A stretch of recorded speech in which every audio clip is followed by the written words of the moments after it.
Welcome to today's channel. Hamas claims 100 killed in Gaza as Israel resumes airstrikes. Israel's intelligence agency has pulled its negotiators out of Qatar after talks to secure a new truce in the conflict reached an impasse. The Hamas-run Health Ministry says almost 200 people have been killed since the fighting restarted. There's a smoky haze that envelops southern Gaza now. The aerial bombardment of cities like Khan Yunis is relentless. When there is a break, they move. They're heading further south. Procession of people picking their way through what is now a battlefield from the north to the south of the strip. Donkey-drawn carts navigate their way around rubble and battle-scarred roads. A steady stream of people moving. Once again, there is little sanctuary to be found here. Time and again people ask how Israel's interactive map to find safety can actually work in this environment. Mohammed Reyes says he used to use the map he moved and then got bombed. Look at this leaflet. How can you bomb civilians in their homes? You're telling people that Alaga is safe. How come you bomb there? At least warn people before you bomb us.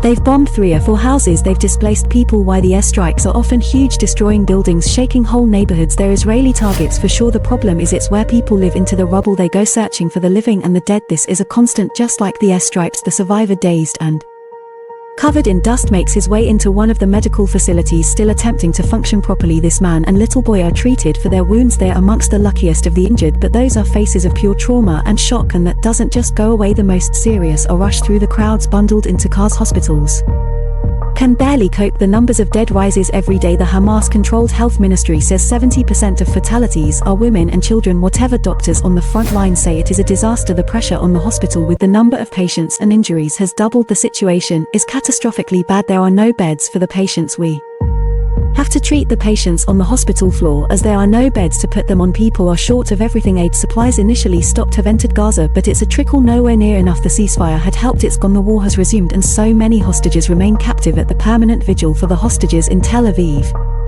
Pictures of those now confirmed dead still look down on people who have come to pay their respects. They're desperate for any good news here, but Israel has pulled its negotiating team from Qatar for now. But it's clear now that this whole thing broke down because Hamas couldn't or wouldn't provide the names of 10 women and children who were alive, and so the war started again. Now the real or only hope for optimism now is that the chief negotiators in Qatar and Egypt can do as they say and get this whole process back on track. The IDF said that its operations continue in the north and are developing in the south. They've released these pictures of soldiers moving through the ruins. The campaign to a Hamas goes on. The Israelis will never stand for a situation that they had until October 7th, where Hamas terrorists are directly on the border and can rush through and kill our people at will. That's not a situation we're going to return to. When there will have to be security arrangements on the ground that prevent that from happening. Most people have come from the north and are having to move yet again. In reality though, there's not much further south they can go. Stuart Ramsey, Sky News, Israel.